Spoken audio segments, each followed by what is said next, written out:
ప్రభు అయిన యేసుక్రీస్తు నామములో ఈ రాత్రి సమయంలో బైబిల్ తరగతికి వచ్చినటువంటి ప్రతి సహోదరునికి వందనాలు తెలియజేస్తున్నాను.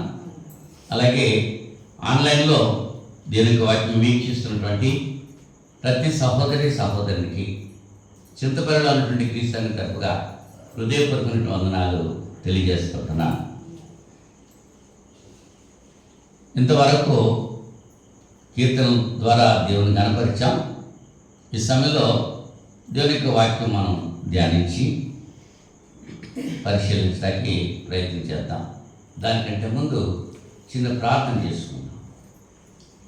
ప్రేమ స్వరూపుడైన మా పరలోకపు తండ్రి, మీ పరిశుద్ధమైన ఘనమైన ఉన్నతమైన శ్రేష్టమైన నామానికి స్తుతులు స్తోత్రాలు సమర్పణ చేస్తుంటున్నాం. గతించిన శుక్రవారం నుంచి ఇంత పర్యంతం మీ మహాదయచేత కృపచేత నన్ను మమ్మల్ని సజీవ లెక్కలో ఉంచారు. సురక్షితంగా కాచి కాపాడి ఈ రాత్రి సమయంలో ప్రియమైన మీ బిడ్డలతో కలిసి ఈ బైబిల్ తరగతిలో నాయన మేము ఉండడానికి మీరు ఇచ్చిన కృపను బట్టి స్తోత్రాలు చెల్లిస్తున్నాను. ఇంత పర్యంతము కీర్తన ద్వారా స్తుతి పొందారు. ఈ సమయంలో వాక్యం అనుగ్రహించి నాకును మాకును కావాల్సినటువంటి ఆత్మీయ ఆహారం అందిస్తారని ప్రార్థన చేస్తున్నాను. ఇప్పుడు వచ్చిన ప్రతి బిడ్డను దీవించండి. అలాగే ఆన్లైన్లో వీక్షిస్తున్న ప్రతి బిడ్డపై మీ యొక్క దీవెన ధారాళంగా కృపరింప చేయమని ప్రార్థన చేస్తున్నాను. ఈ సమయంలో వాక్య భాగంలోకి పెడుతున్నాను. అపవిత్రమైన నా పెదవులు కాల్చి పవిత్రపరిచి పరిశుద్ధమైనటువంటి మీ లేఖనాలు ప్రియమైన మీ బిడ్డలకు అందించేటువంటి ఒక పనిముట్టుగా నన్ను వాడుకుంటారని ప్రార్థన చేసుకుంటున్నాను. కొద్ది నిమిషాలు, కొద్ది సమయము మీ లేఖనాల ద్వారా మీరే నాతో మాట్లాడండి, మన్నింపు పొందండి. అలాగే ఈ సమయంలో ప్రత్యేకంగా అనారోగ్యంగా బలహీనంగా ఉన్నటువంటి బిడ్డల కొరకు ప్రార్థన చేస్తున్నాను. కుమారుడు జంగం రవి కొరకు ప్రార్థన చేస్తున్నాను. బిడ్డనైనా హాస్పిటల్లో కోలుకుంటున్నాడు. బిడ్డకు కావాల్సిన ఆరోగ్యము బలము శక్తిని చేకూర్చమని ప్రార్థన చేస్తున్నాను. స్వస్థపరచండి. అలాగే సహోదరి గాలి వెంకన్న కొరకు, అలాగే తన భార్య చిట్టమ్మ కొరకు ప్రార్థన చేస్తున్నాం. నాయన మరి కొమ్మలో ఉంది చిట్టమ్మ, మీ కృపను బట్టి నా తండ్రి ఆమెకు స్వస్థత చేకూర్చమని, మీ చిత్తమైతే నాయన ఆమె సజీవ లెక్కలో ఉండి నమ్మకమైన మీ సాక్షిగా జీవించడానికి సహాయం చేయమని ప్రార్థన చేస్తున్నాను. నాయన మీ చిత్తాన్ని బట్టి మీ సన్నిధికి రావాల్సి ఉంటే నిత్యజీవం పొందడానికి మీరు కృప చూపుతారని ప్రార్థన చేస్తున్నాను. అలాగే వెంకన్న కొరకు ప్రార్థన చేస్తున్నాను. నాయన కాళ్ళు సెప్టిక్ అయ్యి చాలా ఇబ్బందిగా ఉన్నాడు, నడవలేనటువంటి పరిస్థితిలో ఉన్నాడు.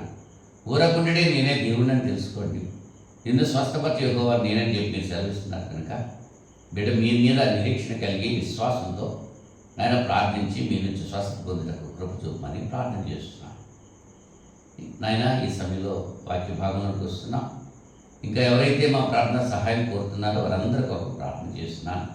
మీ కృప చూపి కనికరించాలి. కొద్ది సమయం లేఖన భాగం ద్వారా మాతో మాట్లాడి మీ నామనికే మహిమ ఘనత ప్రభావం తెచ్చుకుంటారు. యేసుక్రీస్తు నామములో ఈ ప్రార్థనని వేడుకుంటున్నాను పరలోకపు తండ్రి, ఆమేన్. మరి ఒకసారి అందరికీ వందనాలు. 132 కీర్తన మొదటి 5 చరణాలు మనం చదువుకుందాం.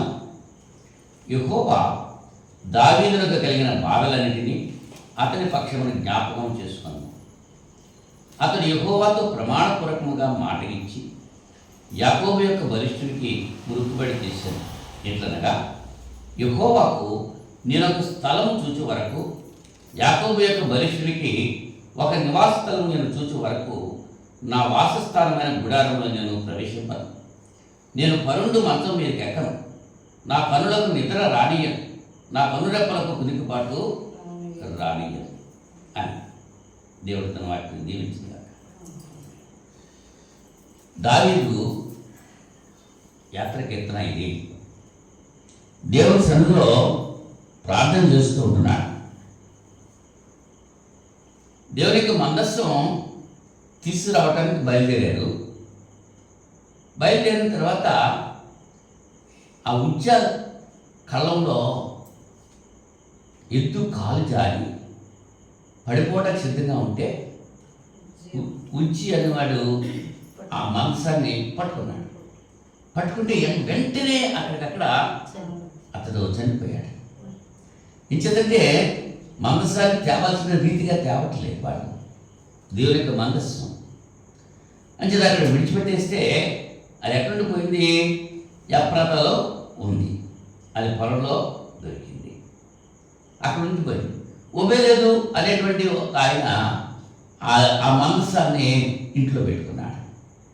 ఇంట్లో పెట్టుకుంటే 3 నెలలు అక్కడ అతని ఇంట్లో ఉండగా అతను ఆశీర్వదించబడ్డాడు. తర్వాత దావీదు అక్కడి నుంచి దేవునికి మందసాన్ని తీసుకుని యెరూషలేముకు తీసుకురావాలంటే ఆలోచన కలిగి ఆ మందసానికి ముందు ఒక స్థలం ఏర్పాటు చేయాలి అని చెప్పి అంటున్నాడు, యెహోవాకు నేను ఒక స్థలం చూచి వరకు, యాకోబు యొక్క బలిష్ఠునికి ఒక నివాస స్థలం నేను చూచి వరకు నా వాసస్థానమైన గుడారంలో నేను ప్రవేశింపను, నేను పరుండు మంచం మీదకి ఎక్కను, నా కన్నులకు నిద్ర రానియను, నా కన్నురెప్పలకు గునిపాటు రానియను. ఎంత తీర్మానం చేసుకున్నాడు దావీదు చూసారా? దేవుని మందసం గురించి, దేవుని పని గురించి. ఇది జరగకపోతే నేను ఆహారం తిన్నో, నేను నిద్రపోను అంటున్నాడు. మరి మన పరిస్థితి ఉంది.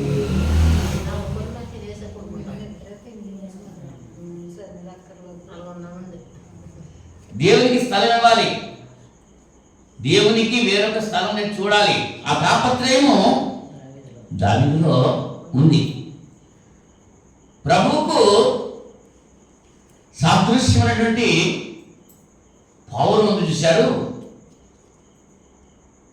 నోవహు జలప్రలయం అయిపోయిన తర్వాత ఆదికాండం 8:9 చూస్తే ఆ పౌరాన్ని విడిచిపెట్టాడు. ఆ పౌరానికి కాలు మోపడానికి స్థలం లేక తిరిగి మరలా వచ్చేసింది. ఎక్కడికి? వాడలోకి వచ్చేసింది. దేవునికి వారి మనస్సు ఇవ్వనందున భ్రష్ట మనస్సుకు దేవుడు వారిని అప్పగించినట్టుగా రోమపత్రిక 1:28 మనం చూస్తున్నాం.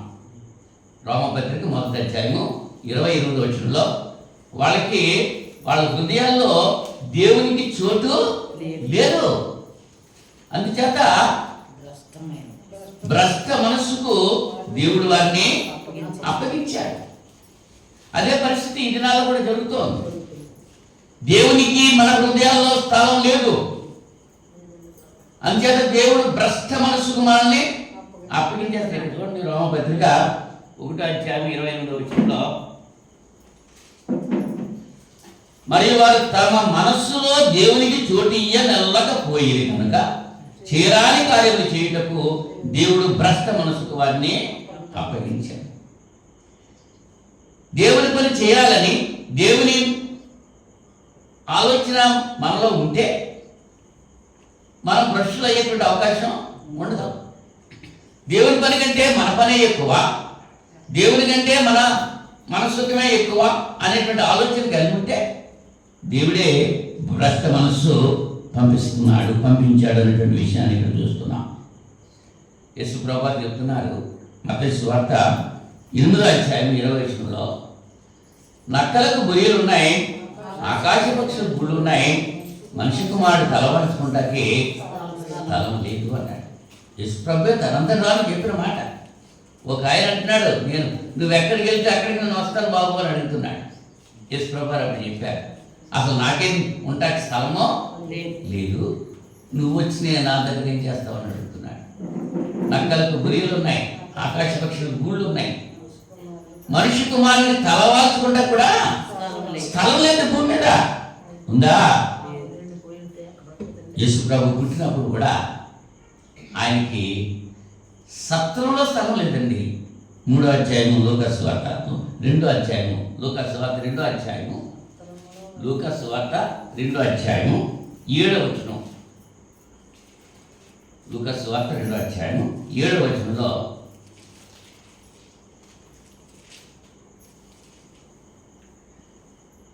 తన తొలిచూలు కుమారుని కని పుత్తిగొడలతో చుట్టి సత్రంలో వారికి స్థలం లేనందున ఆయన పశువుల తొట్టిలో పరుండబెట్టెను. పశువుల పాకలో ప్రశ్నించిందండి. లేఖనం ఏం చెప్తుంది? అవగాహన చేసుకుంటున్నారా? ఆయన ఎక్కడ పుట్టాడో మనకు తెలియదు, పరిశుద్ధాత్ముడు రాయించలేదు ఇక్కడ. మనిషి కుమారుడు తలవాల్చుకోవడానికి స్థలం లేదు. అవునా? ఇక్కడ పరిశుద్ధాత్ముడు ఏం రాస్తున్నాడు? తన తొలిచూలు కుమారుని కని పుత్తిగొడలతో చుట్టి సత్రంలో వారికి స్థలం లేనందున ఆయన పశువుల తొట్టులో పరుండబెట్టాడు. పశువుల తొట్టులో ప్రసవించలేదు,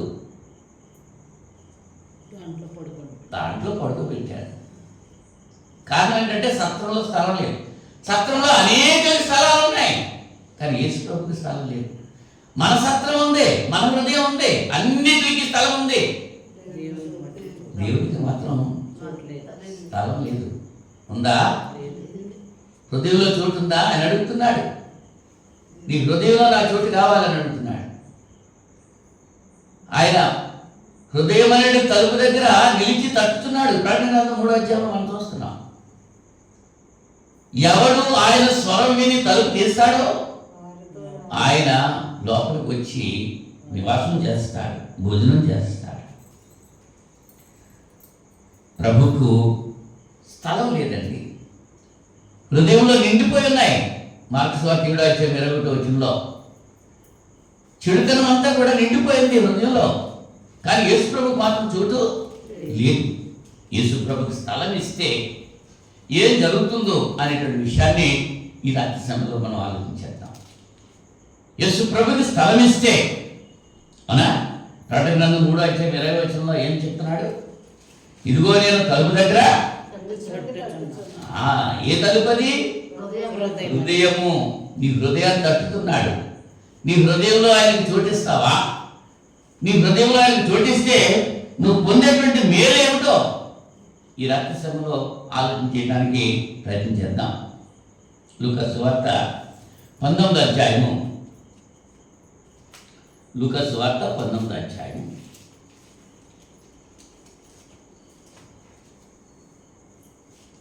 3వ వచనంలో యేసు ఎవరో అని చూడగోరిన కానీ పుట్టివాడైనందున జనులు గుంపు కూడి ఉండడం వలన చూడలేకపోయాను. అప్పుడు యేసు ఆ త్రోవను రాలయ్యుండను కనుక అతడు ముందుగా పరిగెత్తి ఆయన చూచుటకు ఒక మేడి చెట్టు ఎక్కెను. యేసు ఆ చోటికి వచ్చినప్పుడు కనులెత్తి చూచి, జక్కయ్య త్వరగా దిగము, నేడు నేను నీ ఇంట ఉండవలసి ఉన్నదని అతనితో చెప్పగా అతడు త్వరగా దిగి సంతోషంతో ఆయన చేర్చుకున్నాడు. ఎలా దిగాడు? బాబు ప్రార్థన మొదలెట్టేసేది వెళ్దాం అని ఆలోచన ఉందా? త్వరగా దిగాడు. ఆయన చెట్టు ఎక్కాడు. యేసు ప్రభు చూడాలని ఏమెక్కాడు? మేడి చెట్టు ఎక్కాడు. మేడి చెట్టు చూడ మేలిమై ఉండును, మేడి పండు చూడ మేలిమై ఉండును, పొట్ట వేపి చూడ పురుగులుండు. పైకి భక్తి గలవారైండు దాని శక్తిని ఆశ్రయించినట్టు వారు. వేషధారులు ఆకులున్నాయి కానీ కాయలు లేవు. అటువంటి పరిస్థితి కలిగి ఉంటే దేవుని మనం చూడలేము. మన హృదయంలో ఆయనకి చోటు ఇవ్వాలి. వేటుకో చోటిస్తున్నాం కానీ ఆయనకి మాత్రం చోటు ఇవ్వట్లేదు. ఇక్కడ జక్కయ్య గురించి మనం ఆలోచన చేస్తే, జక్కయ్య ఎటువంటి వాడు? ధనవంతుడు, పొట్టివాడు, సుంకపు గుత్తదారుడు, దేవుడంటే భయం లేనటువంటి వాడు. అంచేత వడ్డీకి వడ్డీ వసూలు చేస్తున్నాడు. అనేక దగ్గర అన్యాయంగా డబ్బు ఆర్జిస్తున్నాడు. అటువంటి జక్కయ్యకి యేసు ఎవరో అని చూడగోరాడు. యేసుని గురించి విన్నాడు. యేసుని గురించి విని ఆయన చూడాలని ఆశ అతనిలో కలిగింది. అతని హృదయంలో యేసుని చేర్చుకోవాలని ఆశ కలిగింది. అతని హృదయంలో యేసు ప్రభువుకు చోటు ఇవ్వాలనేటువంటి ఆలోచన జక్కయ్యకి కలిగింది. ఈ రాత్రి సమయంలో ఆ ఆలోచనను కలిగి ఉంటున్నావా? వాక్యం వింటున్నటువంటి ఎవరైనా యేసు ప్రభువును చేర్చుకోవాలి నా హృదయంలో, యేసు ప్రభువుకు చోటు ఇవ్వాలి నా హృదయంలో అనే ఆలోచన కలిగి ఉన్నావా? ఏం జరిగిందో చూడండి. 5వ వచనంలో యేసు ఆ చోటికి వచ్చినప్పుడు జక్కయ్య ఏం చేశాడు? యేసు ప్రభువును చూడాలనుకున్నాడు. ఆ దారిని వస్తున్నాడు అని తెలుసుకున్నాడు. మనస్సుంటే మార్గం ఉంటుంది.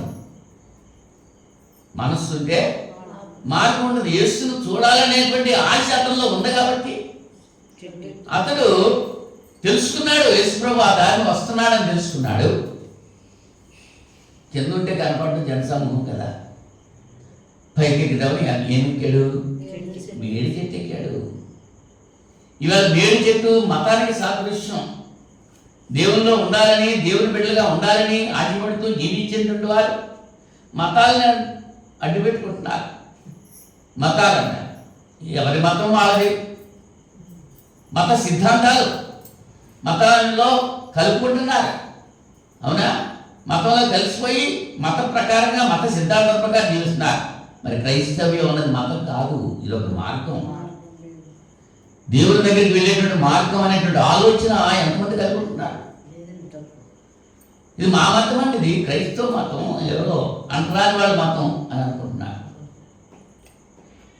యేసు ఎవరు చూడబోయినప్పుడు ఆ మనస్సు మనలో ఉంటే, జక్కయ్యలో ఆ మనస్సు ఉంది కాబట్టి యేసు ప్రభు ఆ చెట్టు దగ్గరికి వెళ్ళిన వెంటనే పైకి చూసి జక్కయ్య అని పేరు పెట్టి పిలిచి త్వరగా దిగిరమ్మన్నాడు. వెంటనే దిగొచ్చాడా? త్వరగా దిగొచ్చాడు. త్వరగా దిగొచ్చి జక్కయ్య మార్పు వచ్చింది జక్కయ్యలో. అవునా?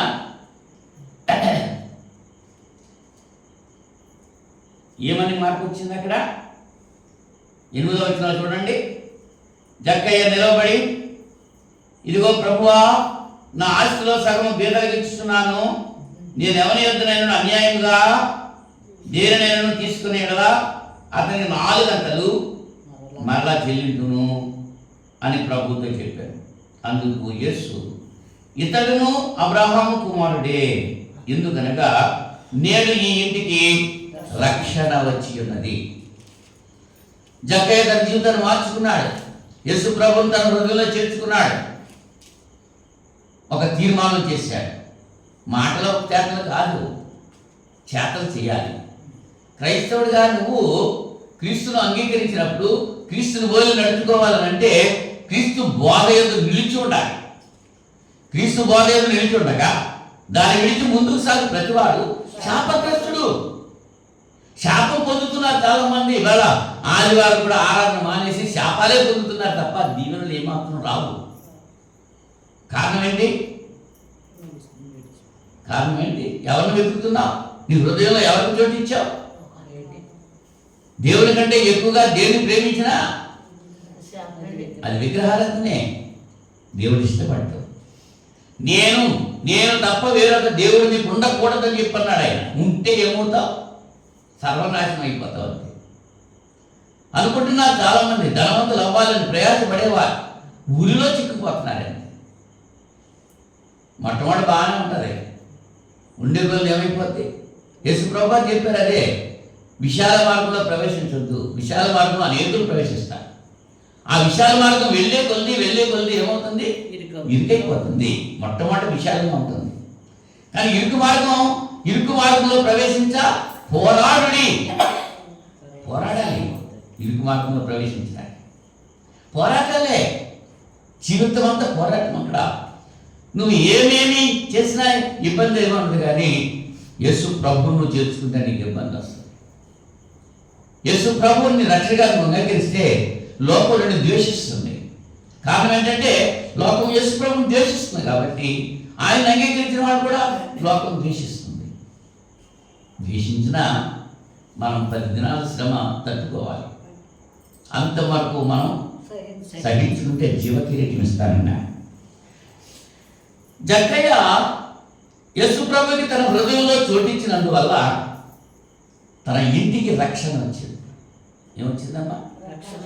మరి రాత్రి సమయంలో నీ ఇంటికి రక్షణ వచ్చిందా? నువ్వు యేసు ప్రభువుని అంగీకరిస్తే నీ ఇంటికి రక్షణ రావాలి. నీ ఇంటికి రక్షణ వస్తు నువ్వు కంప్లీట్గా, సంపూర్తిగా, హృదయపూర్తిగా నువ్వు ఆయన అంగీకరిస్తే నీ ఇంటికి రక్షణ. నీ మనస్సు మారాలి, నీ జీవిత విధానం మారాలి. అన్ని ఆస్తిలో సగం మీద ఇచ్చేస్తానన్నాడు. అన్యాయంగా ఎవరి దగ్గర తీసుకున్నానో వాళ్ళ దగ్గర 4 రెట్లు ఇస్తానన్నాడు. యేసు ప్రభు తనంతా తాను చెప్పారు, నేను ఈ ఇంటికి మరి నీ ఇంటికి రక్షణ వచ్చిందా? ఆలోచన కలిగి ఉందా? ఒకటి. రెండోది మనం చూద్దాం. యేసు ప్రభుకు స్థలం ఇస్తే సమూయేలు రెండో గ్రంథం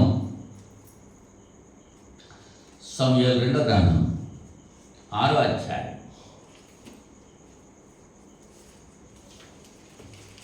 సమూయేలు 2వ గ్రంథం 6వ అధ్యాయం మొదటి నుంచి కొన్ని వచనాలు మనం చదివితే,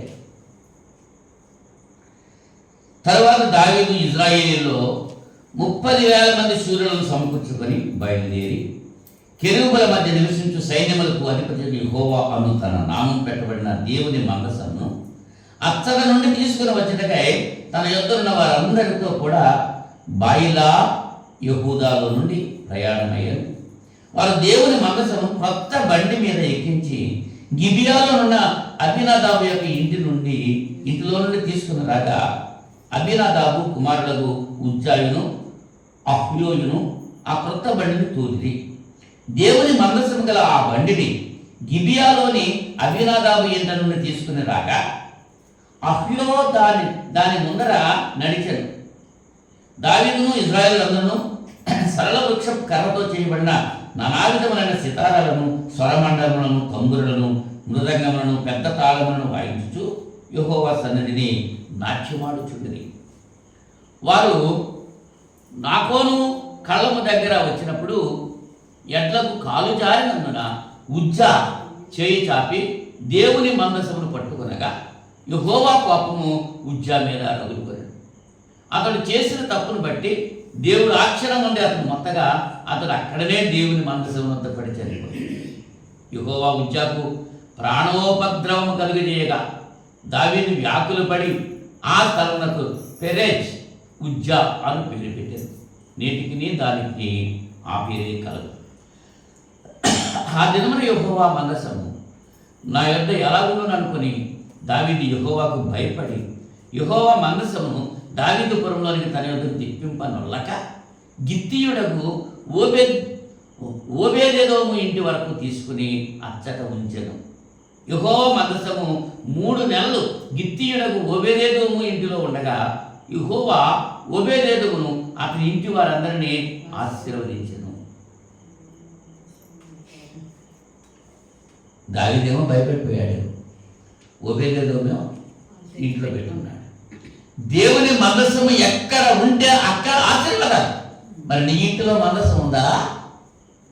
నీ ఇంటిలో ప్రార్థన ఉందా? నీ ఇంటిలో కుటుంబ ప్రార్థన ఉందా? ఉదయం సాయంకాల సమయాల్లో ప్రార్థన చేసుకుంటున్నావా? ఎప్పుడైతే నువ్వు అలా జీవిస్తున్నావో దేవుడు నిన్ను దీవించి ఆశీర్వదిస్తాడు. ఎంతసేపు పని పని పని, దేవుడు అక్కర్లేదు, ప్రార్థన అక్కర్లేదు, వాక్యం అక్కర్లేదు. విశ్వాసి తన జీవితంలో పక్షికి 2 రెక్కలు లాగా విశ్వాసికి 2 రెక్కలు ఏమిటి? ప్రార్థన, వాక్యము. ప్రార్థన చేసుకోవాలి, వాక్యం నేర్చుకోవాలి, వాక్యం చదువుకోవాలి, చదువురాను చదివించుకోవాలి, వినాలి. ఆ ఆశ ఉందా నీ మనసులో? చోటు ఉందా నీకు దేవుని మాటకి? హృదయంలో చోటు ఉందా? హృదయం నిండిన దాన్ని బట్టి నువ్వు మాట్లాడుతుంది. ఆలోచన కలిగి ఉందా ఒక్కసారి? ఓబేదెదోము ఇంటిలో 3 నెలలు దేవుని మనసు ఉంటే ఆ ఇంటికి ఏమొచ్చిందండి? ఆశీర్వాదం వచ్చింది. దేవునికి స్థలం ఇచ్చాడు ఓబేదు. దేవుని మనసాన్ని తన ఇంట్లో పెట్టుకుంటాకి నిరాకరించలేదు, ఇష్టపడ్డాడు. అయ్యో ఉజ్జా చనిపోయాడు కదా, నా ఇంట్లోకి మందసం వస్తే ఎలాగని అనుకోలేదు, నిరాశపడలేదు, సంతోషం అనుకున్నాడు దేవుని సన్నిధి. అవును, దేవుని సన్నిధి మన ఇంట్లో ఉంటే మన కష్టాలే. యేసుప్రభువు చెప్పారు లూకా సువార్త 12వ అధ్యాయం. యేసుప్రభువు చెప్పినటువంటి మాట మీకు జ్ఞాపకం చేస్తున్నాను. లూకా సువార్త 12వ అధ్యాయంలో ఆయన చెప్పినటువంటి మాట 49వ వచనంలో, నేను భూమి మీద అగ్నివేయ వచ్చింది, అది ఇదివరకే రగులుకొని ఉండవలని ఎంతో కోరుచున్నాను. అయితే నేను పొందవలసిన బాప్తిస్మము ఉన్నది, అది నెరవేరు వరకు నేను ఎంతో ఇబ్బంది పడుతున్నాను. నేను భూమి మీద సమాధానము కలుగజేయవచ్చునని మీరు తలచుచున్నారా? కాదు, భేదమునే కలుగజేయవచ్చుని అని మీతో చెప్పుచున్నా. అమ్మా, ఆయన మన ఇంట్లోకి వచ్చేటప్పుడు ఏమవుతుందంట? భేదమే. మీతో చెప్తున్నా, ఇప్పటి నుండి ఒక ఇంటిలో 5 వేరుపడి ఇద్దరికి విరోధముగా 3, ముగ్గురికి విరోధముగా 2 ఉందురు. తండ్రి కుమారుడికి, కుమారుడు తండ్రికిని, తల్లి కుమార్తెకును, కుమార్తె తల్లికిని, అత్త కోడలికిని, కోడలు అత్తకును విరోధులుగా ఉందురు. యేసుప్రభు ఎవరింట్లో ఉంటే ఆ ఇంట్లో ఈ పరిస్థితి ఉంటుందంట. ఆ పరిస్థితులు ఉంటేనే నిజంగా దేవుడు నువ్వు లోబడ్డావు. అవునా? యేసుప్రభు వారు వచ్చినందుకు ఆయనకి ఇష్టలేని మనుషులకు భూమి మీద సమాధానం ఉంటుంది. ఆ సమాధానం కావాలంటే ఆయనకి ఇష్టలుగా నువ్వు జీవించాలి. ఆయన మాట వినకుండా నువ్వు నీ స్థానానికి వెళ్ళిపోతూ ఉంటే సమాధానం ఉందా? ఇవాళ ఏ కుటుంబంలో శాంతి సమాధానం ఉందని గుండెల మీద చేసి చెప్పగలిగిన వాళ్ళు ఎంతమంటున్నారు? అయినా సరే బుద్ధి లేకుండా ఉందే, అయినా సరే మనసు లేదే, అయినా సరే హృదయంలో దేవుడికి చోటు ఇవ్వట్లేదే. ఇస్తున్నావా నీ హృదయంలో?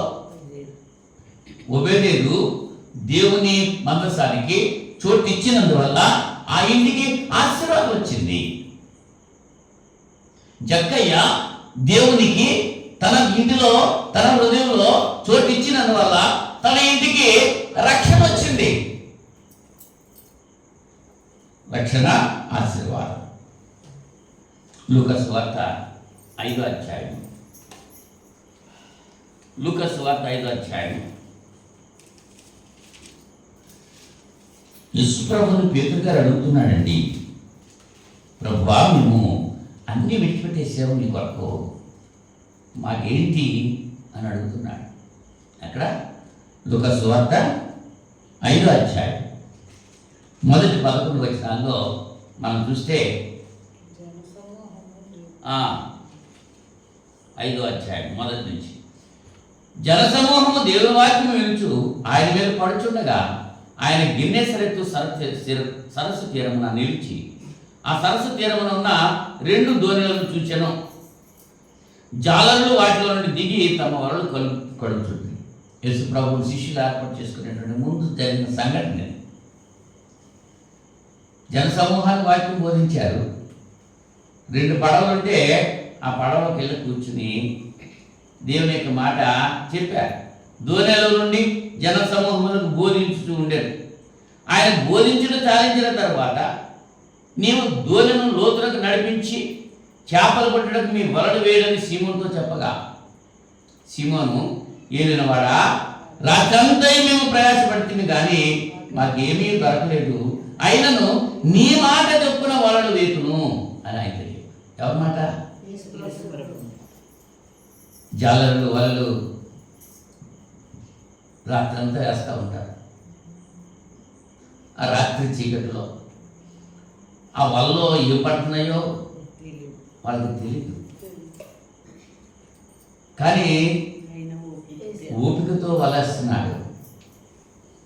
అవునా?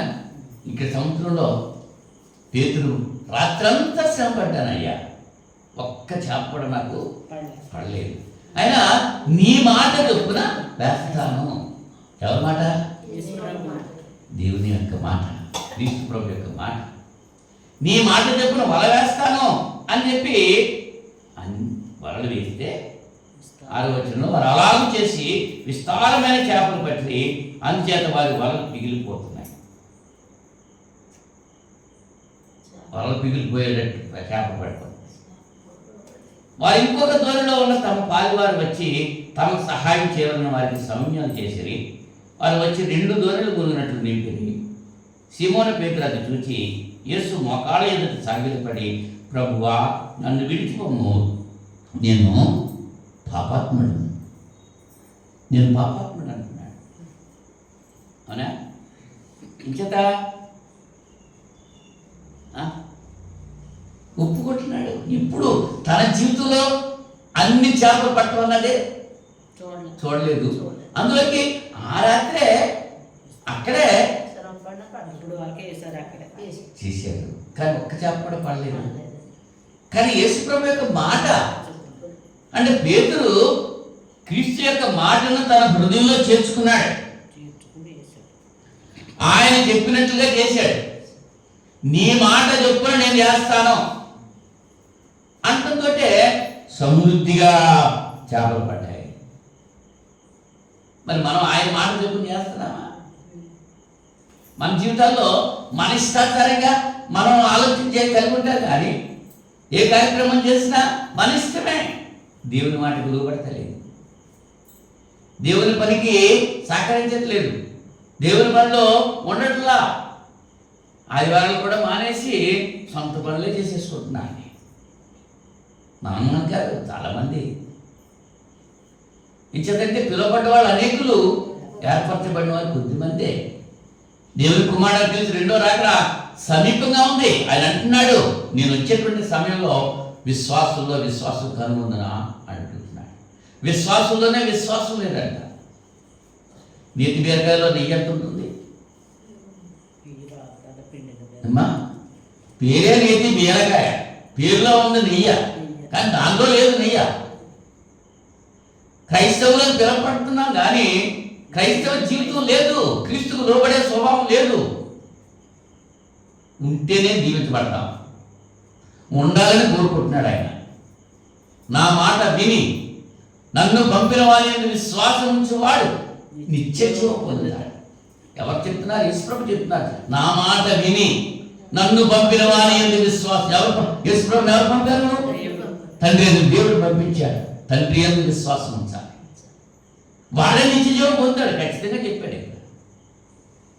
ఇవాళ తండ్రి అని దేవుడు అక్కర్లేదు, యేసుప్రభు అక్కర్లేదు. ఇష్టారాజ్యంగా జీవిస్తున్నా, నా బాహుబలమే, నా కష్టమే, నా తెలివే, నా వివేచనే నన్ను ఇలా చేస్తున్నాను అనుకున్నాడు. అలాగే నెమ్మదిగా అనుకున్నాడు కదా. అనుకుని ఏం చేశాడు? గడ్డి వేసాడు, మంచును తరిశాడు. ఎప్పుడైతే తెలుసుకున్నాడు? దేవుని గురించి తెలుసుకున్నప్పుడు అప్పుడు మానవ స్వభావానికి వచ్చింది. మనలో కూడా చాలామంది ఉన్నారు అలాంటి వాడు. దేవుని మహిమ తెలియట్లేదు వాళ్ళకి. నా సొంతంతో చేస్తారు, దేవుడికి వద్దన్న పనులు చేస్తున్నారు, దేవుడు చెయ్యమన్న పనులు చేయట్లేదు. పైపైకి నేను క్రైస్తవుడిని అని పెట్టుకుంటున్నాను. అది వీలవుతుందా? అవదు. సర్వ సమృద్ధి ఇచ్చాడు పేతురికి. పేతురు యేసు ప్రభు తన హృదయంలో చేర్చుకున్నాడు కనుక సర్వ సమృద్ధి. ఈ రాత్రి సమయంలో నువ్వు కూడా ఆయన్ని నీ హృదయంలో చేర్చుకుంటే నీకు సర్వ సమృద్ధి వస్తుంది. సర్వ సమృద్ధి కావాలని అనుకుంటున్నావు, కానీ ఆయన మాట వినటానికి, ఆయన చేర్చుకుంటానికి నువ్వు ఇష్టపడతావు. ఈ రాత్రి సమయం ఇష్టపడితే, సమ్మతించి నా మాట వింటే మంచి పదార్థములను మీరు భుజిస్తారని చెప్పి పరిశుద్ధాత్మను తెలియజేస్తున్నాను. యేసు ప్రభుకి మన హృదయంలో చోటిస్తే ఏమైంది? రక్షణ, ఆశీర్వాదం, సమృద్ధి, 3 చెప్పారు. ఆఖరిగా మత్తయి సువార్త 9వ అధ్యాయం. మత్తయి సువార్త 9వ అధ్యాయం 24వ వచనం. సమాజ మందిరపు అధికారి ఉన్నాడు. అతని కుమార్తె రోగంతో ఉంది, చనిపోవటానికి సిద్ధంగా ఉంది. చనిపోలేదు, చనిపోవటానికి సిద్ధంగా ఉంటే అతడు యేసు ప్రభు దగ్గరికి వెళ్ళాడు. ఏమంటున్నాడు? నా కుమార్తె చనిపోవటానికి సిద్ధంగా ఉంది, నువ్వు వచ్చి నా కుమార్తెను బ్రతికించు అని అడుగుతున్నాడు. ఈలోగా 12 సంవత్సరాల నుంచి రక్తస్రావంతో ఉన్న స్త్రీ వచ్చేసింది. యేసు ప్రభు వస్త్రం చేసి ముట్టుకో అని కొంచెం లేట్ అయింది. ఎక్కడికి ప్రయాణం? ఎక్కడికి? సమాజ మందిరపు అధికారి దగ్గరికి వెళ్ళాలి. ఈ ప్రయాణంలో మరి ఆటంకం కలిగింది. ఈలోగా ఆ కుమార్తె చనిపోయింది.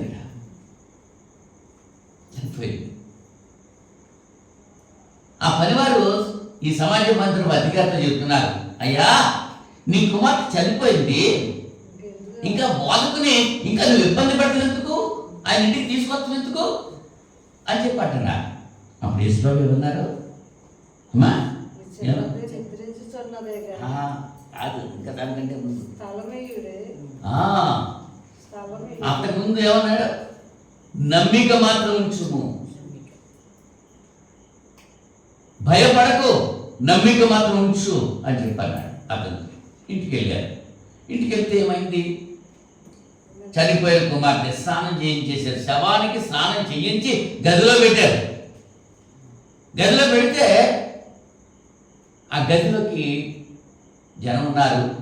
అప్పుడు యేసుప్రభు గారు అన్నాడు, స్థలమియ్యుడి. యేసుప్రభు స్థలం ఇవ్వట్లేదు, వాళ్ళంతా ఉండిపోయారు. అందులో స్థలం ఇవ్వండి నాకు. పేతురుని యాకోబుని మళ్ళీ మాత్రమే తీసుకెళ్ళారు లోపలికి. తలుపు వేసేసారు. ఆ చిన్నదాంతో చెప్తున్నారు. చిన్నదాంతో శవంతో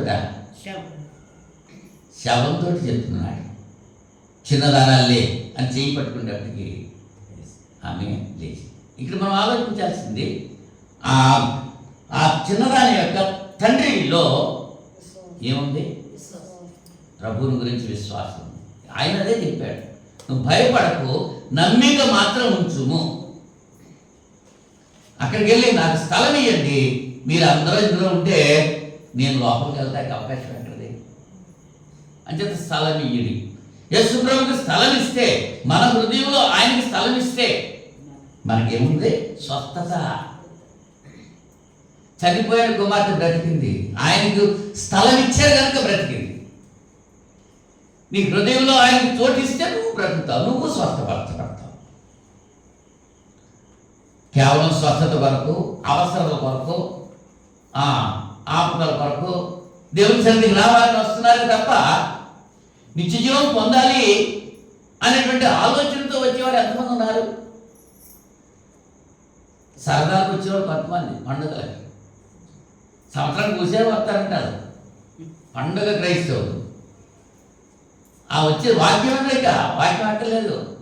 అయిగా ఎందుకు ఇచ్చేయండి గమని భోజనాలకు లేట్ అయిపోయింది. ఏం కావాలంట? డ్యాన్స్ వేయాలి, పిల్లలు గమనం ముగించేయండి, నాట్యాలంట. దేవుని మందిరం అంటే ఏమిటి? మన హృదయమే ఆయన ఆలయం. ఎవడు దేవుని మందిరాన్ని పాడు చేస్తాడో దేవుడు వాడిని పాడు చేస్తాడు. ఆయన మన హృదయంలో ఉండాలి అని కోరుకుంటున్నాడు. ఆయనకు మన హృదయంలో చోటిస్తే మనం పొందేటువంటి లాభాలు ఏమిటో 4 విషయాలు మీకు తెలియజేశాను. 1 రక్షణ, 2 ఆశీర్వాదం, 3 సమృద్ధి, 4 స్వస్థత. 4 మాటలే చెప్పారు. రేపు శుక్రవారం మళ్ళీ చెప్తారా? రేపు ఆదివారం అడుగుతారు చెప్తారా? 4 మాటలే కదా. యేసు ప్రభుకి నీ హృదయంలో స్థలం ఇస్తే నువ్వు పొందేటువంటి మేలు ఏంటన్నమాట? 4 చాలా ఉన్నాయి, కానీ 4 చెప్పాను. 1 ఏమిటి? రక్షణ, 2 ఆశీర్వాదం, 3 సమృద్ధి, 4 స్వస్థత. ఈ 4 అక్కర్లేని వాళ్ళు ఎవరున్నారు? కావాలి కదా. మరి కావాలంటే ఏం చేయాలి? ఆయనకు చోటు ఇవ్వాలి. మన హృదయంలో ఆయనకు చోటు ఇవ్వాలి. ఆయన పనికి మనం ఉండాలి. అది మీరేనా ఆదివారం ఆరాధనకు రావడం? మీరా కీరా? దేవుని స్థుతించడం మంచిదా చెడ్డదా? మీరైనది ఇరిగియుండి అలాగే చేయని వారికి పాపం కలుగుతుంది. ఎంతమంది పాపంలో పడిపోతున్నారు? పాపంలో వచ్చే జీతం మరణం. ఎవరు పడ్డారో నాకు ఎందుకంట, నేను ఎవరిని వ్యక్తిగతంగా మాట్లాడతలేదు, అర్థం చేసుకున్నా. మీ మట్టుకు నువ్వు హృదయం వచ్చుకుంటే ఇక ఆ పాపం చేయకుండా ఉండాలి. వాక్యం బోధించేటప్పుడు పరిశుద్ధాత్ముడు మాట్లాడుతున్నాడు, అది నా గురించే, నేను సర్దుకోవాలి అనే ఆలోచన నీ మనసులో ఉంటే దేవుడికి చోటిచ్చావు నువ్వు, దేవుడు దీవిస్తాడు. అది నా గురించే చెప్తున్నానని నువ్వు పగపెట్టుకుని దేవుని సన్నిధికి రావడం మానేసావంటే ఇంకా సర్వనాశనం అయిపోతావు అంతే. పరిశుద్ధాత్మని చెప్పేటువంటి మాట అవునా? యేసు ప్రభు చెప్పిన మాట అది. ఈయన మాటలు విని వాటి చొప్పున చేయు ప్రతివాడు. వాటి చొప్పున చేయాలి, నీ ఇష్టానుసారంగా చేయటం కాదు.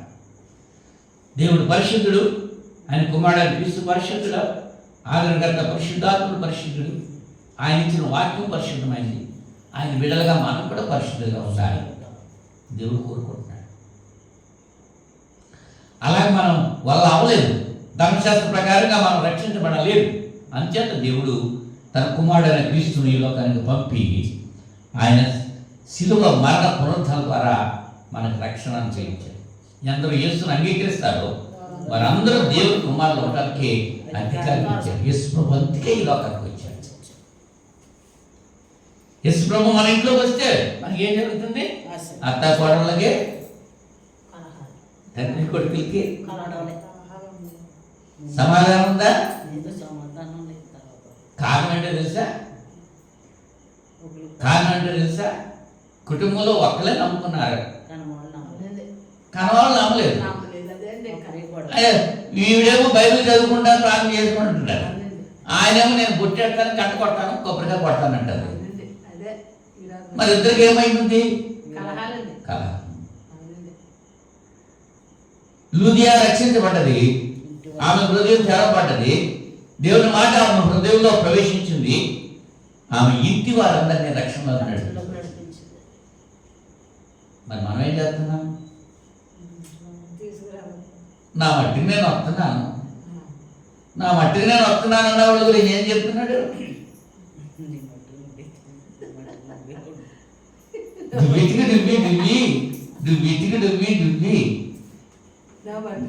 నీ మట్టుకు నువ్వే బ్రతికావు, భూమండుకు నువ్వే తిన్నావు, నీ మట్టుకు నువ్వే బ్రతికావు అంటున్నాయి ఆ డబ్బులు.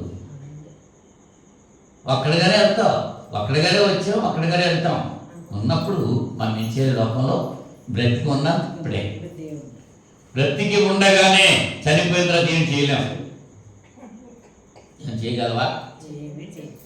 చిట్టమ్మని చూడటానికి వెళ్ళాను, చెయ్యి కలపట్లేదు, కాలు కలపట్లేదు, నోరు కలపట్లేదు, కొమ్మలో వెళ్ళిపోయింది. మెదడు, ఎడం వైపు మెదడు అంతా కూడా తెలిపి వచ్చేసింది. స్కానింగ్లో చూశాను. ఇప్పుడు ఆమె మాట్లాడాలంటే మాట్లాడుతుందా? అంతకుముందు అయితే మాట్లాడింది. పెద్ద పెద్ద గుట్లెట్టేసుకుని తిరిగే మనిషి మార్పు చెందింది. దేవుడు అంటే భయం కలిగింది, భక్తి కలిగి జీవిస్తాం. అలాగా మారిన మనస్సు దేవుని ఆత్మకి, ఆత్మ దేవుని సన్నిధికి చేరుతాడు. దేవునిలో ఉంటే, దేవునిలో లేకుండా నువ్వు చచ్చిపోయావనుకో, ఇవాళ కాకపోతే ఏమైనా చచ్చిపోవాల్సిన ఉన్నాయి. దేవునిలో లేకుండా నువ్వు చచ్చిపోతే నిత్య నాశనానికి ఆ అగ్ని గుండెలో వెళ్ళిపోతావు అంతే. అందుచేత ఇప్పుడు సమయం ఉండగానే, నేడు అనేటువంటి సమయం ఉండగానే నీ సృష్టికర్తని జ్ఞాపకం చేసుకో, దేవుని మాటకు లోబడి జీవించు, దేవుని యొక్క దీవెనలు పొందు. దేవుడు మిమ్మల్ని దీవించి ఆస్వాదించగాక. ప్రార్థన చేసుకుందాం. కృపమైన పరిశుద్ధుడా, మహోన్నతుడా, మీకు స్తోత్రాలు తండ్రి. ఈ రాత్రి సమయంలో విత్తబడ్డ వాక్యం బిడ్డ హృదయాల్లో భద్రపరుచుకుని వాక్య ప్రకారంగా జీవించేటువంటి వాక్యం బిడ్డలందరికీ ప్రసాదించమని ప్రార్థన చేస్తున్నాం. నాయనా, మిమ్మల్ని మా బృందంలో చేర్చుకుంటే మేము రక్షించబడతాము, ఆశీర్వదించబడతాము, సమృద్ధి కలిగి ఉంటాము, స్వస్థత పొందుతాము. 4 విషయాలు బిడ్డలతో ముచ్చటించడానికి మీరు ఇచ్చిన అవకాశం బట్టి కృతజ్ఞతలు తెలియజేస్తున్నాను. విన్న ప్రతి బిడ్డ మీ యొక్క వాక్యాన్ని హృదయాలు భద్రపరచండి. జక్కయ్యలాగా నాయన సమాజ మందిరపు అధికారులాగా, ఉపదేశులాగా, పేతురులాగా నాయన జీవించి దీవించబట్టకు సహాయం చేయండి. ఈ రక్త సమయంలో మీ కృప మాపై కృమరింపచేయండి. వాక్యం విన్న ప్రతి బిడ్డను మీరు ఆస్వాదించండి. మీ వాక్య ప్రకారంగా జీవించేటువంటి మనస్సు దయచేయండి. మీ చిత్తమైతే మరి యొక్క శుక్రవారం మేమంతా కలిసి మిమ్మల్ని కీర్తించి గణపరిచి వాక్యం ధ్యానించే భాగ్యం దయచేయండి. యేసుక్రీస్తు నామములో ఈ ప్రార్థనకు వేడుకుంటున్నాం పరలోకపు తండ్రి. ఆమేన్. అందరికీ వందనాలు.